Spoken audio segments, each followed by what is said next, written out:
जनपद पीलीभीत में छतरी चौराहे पर कौशल्या देवी नेत्र चिकित्सालय के सामने प्रकाश सिंह रंधावा की दुकानें बनी हुई थी, जिसमें अनूप जुल्का, हनीफ खान, अब्दुल सलीम, रईस मियां जो 1975 से किराएदार थे। अनूप जुल्का का ऑटो इलेक्ट्रिशियन के सामान की दुकान थी व हनीफ खान का टायरों के रिपेयरिंग का काम था।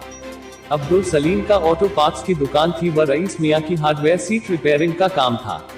प्रकाश सिंह रंधावा ने किराएदारों को बिना नोटिस दिए अचानक अपनी दुकानों को ध्वस्त करा दिया।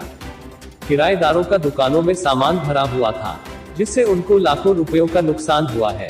उनका कहना है कि एक तो नोटबंदी ने उनकी कमर तोड़ी, अब तो हम बर्बाद हो गए।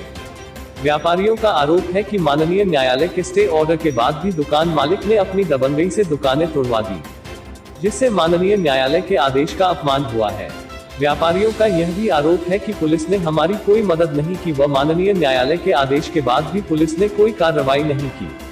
अब वह माननीय न्यायालय से इंसाफ की गुहार लगा रहे हैं कि उनका जो नुकसान हुआ है उसकी भरपाई प्रकाश सिंह रंधावा द्वारा की जाए व उनको जैसी दुकानें थी वैसे ही बनवा कर दे दी जाए, जिससे कि उनके परिवार का भरण पोषण हो सके।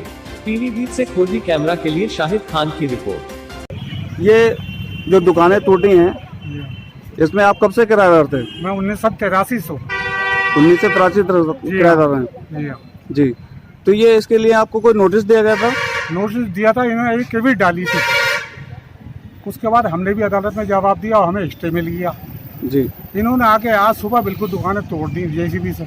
कल हमें स्टे मिला। स्टे का अब मिलना करिए।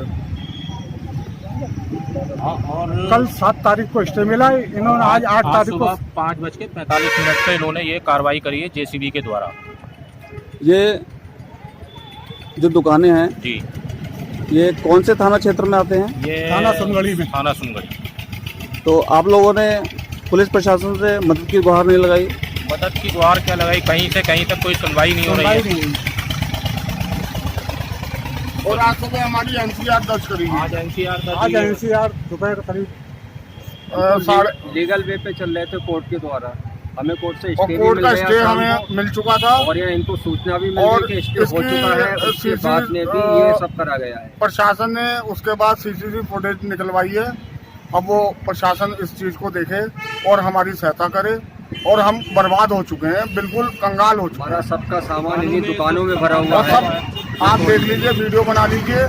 हमारा सारा सामान खुले में पड़ा हुआ है और एक एक चीज की हमने सारी चीजें हमने कोर्ट में दाखिल करी हुई है। जो मकान मालिक हैं, उन्होंने आपसे दुकान खाली कराने के लिए कोई नोटिस नहीं दिया था? नहीं दिया, कैफियत डाली थी बस एक उन्होंने जी।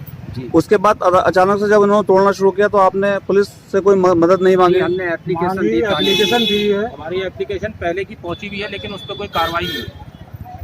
आपने जैसे बताया कि आपका सुनगढ़ी क्षेत्र आता है, तो वहाँ के एसओसी से आपने मुलाकात नहीं करी? वहाँ हम गए थे, वो मिले नहीं थे और फिर उन्होंने कहा था कि आपका आपसी विवाद है, आप कोर्ट में जाइए। पुलिस इसमें कोई हस्तक्षेप नहीं करेगी। तो कोर्ट से स्टे मिलने के बाद भी ये आपकी सारी दुकानें तोड़ दी गई? आज सुबह 5:45। तो अब ये दुकानें तोड़ गई, अब आप लोग क्या करेंगे? आप लोग तो रोड पर आ गए। जी, हम लोग रोड पे आ गए। अब समझ में नहीं आता है क्या करें। अब बताइए, आप ही बताइए, करें क्या? हमारे जो 7-8 घरों का